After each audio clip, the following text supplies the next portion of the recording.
सपने भी बड़े देखने शुरू कर दिए। पटना कैसे ये भी पता चल गया।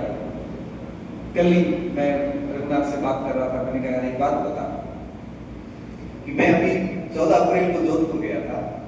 डॉक्टर भीमराव अम्बेडकर जयंती के अवसर पर मैं यूनिवर्सिटी के अंदर रिसोर्स पर्सन था। सुरेंद्र जी वही थे, बड़े बड़े प्रोफेसर आए हुए थे, मैं सबसे जूनियर व्यक्ति था वहां पे। तो सुरेंद्र जी उस समय मेरी चेहरे की सिकन को पहचान रहे थे कि आज पहली बार बंदा एकदम मायूस बैठा है। बाकी मैं ऐसे मंचों पे मायूस होता नहीं। मायूस क्यों? क्योंकि जो विद्वान बोल रहे हैं इतना तगड़ा बोल रहे हैं कि ये 14 अप्रैल की बात है, 5 दिन पहले मैं अंदर ही अंदर कॉन्फिडेंस हो गया, क्या ध्यान है इनका। मैं यूं ही फालतू हवा में बैठा हूं। तो बात यही है कि मैं वक्त मैंने सबको सुना, मैंने मेरी तरफ से जो बात रखनी थी मैंने रख ली। और मुझे पता है कि मैं उनकी कुछ परसेंटेज की बात नहीं रख पाया। घर आया, मैं सोचने के लिए मजबूर हुआ। मैं रघुनाथ को सुबह फोन किया 15 तारीख को, अभी मैं उनको नहीं मालूम। मैंने कहा रघुनाथ एक बात बता, अब रघुनाथ राम कहते 17-18 साल से साथ हैं। मैंने कहा मैंने भी खूब पढ़ा है डॉक्टर अम्बेडकर को और उन्होंने भी खूब ही पढ़ा होगा। क्या ऐसा कारण है कि उन्होंने इतनी बढ़िया बात रखी कि मैं रख नहीं पाया? क्योंकि 3 चीजें होती है, तो वैसे टेंशन मत लो, 3 बातें होती हैं। ये KEE फॉर्मूला काम करता है। देखो वो एज इट जैसे बोल रहा है। मैंने कहा क्या? तो मैं समझाता हूँ। सबसे पहले नॉलेज गेन करना पड़ता है। कि अब बेटा तेरा नॉलेज है 12 साल का, उनका नॉलेज है 40 साल का, ज्यादा किसके पास है? उनके पास। दूसरी बात ए एनालिसिस। तूने एनालिसिस कितना किया है? 5 साल। वो एनालिसिस कर रहे हैं 30 साल से। और तीसरा एक्सपीरियंस। तेरे पास कितना है? पहले उनके पास 50 सेमिनार का होगा। नॉलेज, एनालिसिस एंड एक्सपीरियंस, तीनों में ही वो बेहतर है। और ये तीनों चीजें तेरे में आई तो भी शानदार बात रखेगा। और ऐसे मंचों पे मैं उनसे अधिक अच्छी बात रख सकता हूँ क्योंकि इस फील्ड का नॉलेज भी मुझे अधिक है, इस फील्ड का एनालिसिस भी मेरा तगड़ा है और एक्सपीरियंस भी उनसे अधिक है। उस समय जाके मेरे को थोड़ा ठीक लगा कि भाई मैं गलत नहीं हूँ, अनुभव की कमी है और समय के साथ मैं पढ़ता रहूंगा, मैं भी उन विद्वानों की तरह अपनी बात रख सकता हूँ। एक अच्छे दोस्त का होने का इतना फायदा मिलता है कि आप जिंदगी में किसी भी मोड़ में उससे बात करके अपनी उलझनों को दूर कर सकते हो। तो आप सोच सकते हो कि आप मेरे बारे में सोच सकते हैं कि बड़ी छवि बना रखी होगी सर ये, जबकि मैं खुद फंसता हूँ तब मैं किसी से पूछता हूँ यार ऐसी स्थिति इसका क्या करना, कैसे, क्या मैं कमजोर हूँ या मुझे और क्या करना चाहिए। तो कोई भी व्यक्ति पूर्ण नहीं होता। तो मैं कह रहा था आपको कि अपना अच्छा ग्रुप रखिए पास में। और अच्छा ग्रुप कब बनता है? जब आप अच्छे व्यक्ति के साथ में कोई मिलता है तो उससे जुड़ जाए और कोई व्यक्ति को धीरे धीरे दूर कर दे। देखते देखते आप बहुत अच्छा ग्रुप अपने आसपास पाओगे। तो पहली बात मैंने आपको ये बताई कि आप दिमाग में बैठा दीजिए कि आपके पास बहुत कम समय है, 3-4 साल का।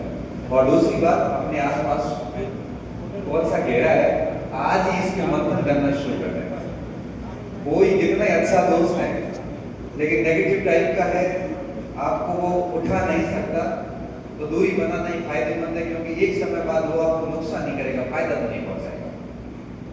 क्योंकि जो पीछे है वो पीछे लाने की कोशिश करेगा, आगे है वो आगे ले जाने की कोशिश करेगा। तो ऐसा प्रयास कीजिए कि आपके आसपास लोग अच्छे हो। तीसरी बात, आप जिस भी परीक्षा की तैयारी करते हैं आप एटलीस्ट उसकी लिमिटेड सामग्री अपने पास में रखें, बहुत अधिक सामग्री इकट्ठा रखें। क्योंकि हम क्या करते हैं कि मार्केट के उन उलझनों में फंस जाते हैं और ढेर सारी घर में बड़ी लाइब्रेरी बना देते हैं। कोविड में मैंने एक वीडियो बनाया था, मेरी लाइब्रेरी मैंने बताई थी बच्चों को, आप किसी ने देखी होगी तो नीचे बच्चों की बहुत सारे गवर्नमेंट ने सर इतनी किताबें पढ़नी है ये वो। मैंने कहा वीडियो में मैंने एक लाइन बोली है कि ये सारी किताबें नौकरी लगने के बाद ली गई है। नौकरी तो इन 4 किताबों से लगी सारी, बाकी किताबें सब बात की, वो मेरा शौक है। आज भी मंगवा अभी भी अमेजन वाले का फोन आया था, सर डिलीवरी आई थी, कोड वोड तो किताबें पहुंचा देता हूँ घर। हर दिन ही मंगवाता हूँ। गाड़ी में बैठा बैठा ही कोई किताब पसंद आ जाती है तो वहां पे उसको कार्ट किया और उसको खरीद लो। शॉपिंग, मेरी शॉपिंग यही होती है।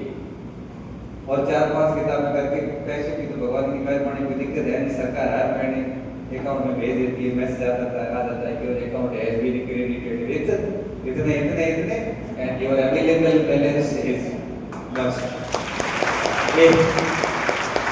एक तारीख को ये मैसेज आता है तो उस समय लग जाता है कि भले ही खूब मेहनत की, काम आ गई। बस वो एक मैसेज सुकून इतना देता है ना, पीछे कई सालों की मेहनत पर एक प्रकार से मेहनत के अंदर जो दर्द मिलते हैं, वो एक मैसेज से वापस संतुष्टि मिल जाती है। ये मैसेज जब तक जिंदा रहेंगे तब तक आता रहेगा, और मर भी गए तो पीछे जो रहेगा वो उसके मोबाइल पे आता रहेगा। कोई टेंशन नहीं, बिल्कुल शहर वैसे बाड़मेर से कोटा आके बोल रहे हैं, टेंशन नहीं है। महीने महीने मैसेज आता है तो समझ रहे, और मैसेज भी अच्छा आता है, हमारा मैसेज भी अच्छा आता है। मतलब ये बात नहीं 5-6 डिजिट का मैसेज आता है, ये नहीं 17,500 रुपये आए, ऐसा नहीं आता।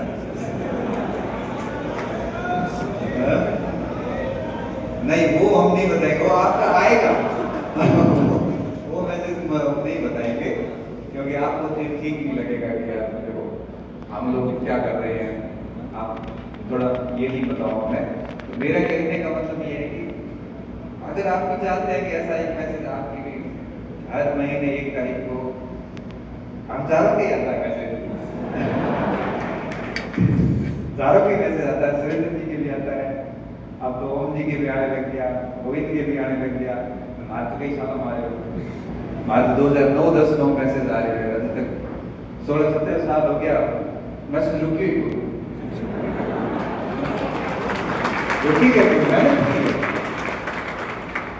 मैं चाहता हूँ कि आप लोगों के भी ऐसे मैसेज आए मतलब ये मैसेज तो मैंने कहा है, और कभी नहीं रुके, हर महीने की 1 तारीख को मैसेज आए और मस्त जीवन चले। बस इस हेतु 3-4 साल की बढ़िया मेहनत की आवश्यकता होती है। तो मैं कह रहा था कि लिमिटेड कंटेंट रखें अपने पास, किताबें 4-5 रखें।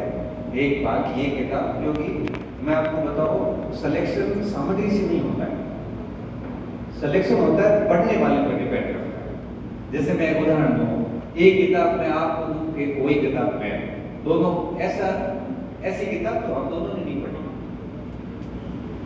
अब दोनों को फिक्स टाइम दे दिया कि 7 दिन आपके पास में, 7 दिन मैं पढ़ता हूँ, उसके बाद टेस्ट लिया जाए तो क्या दोनों के नंबर बराबर आएंगे?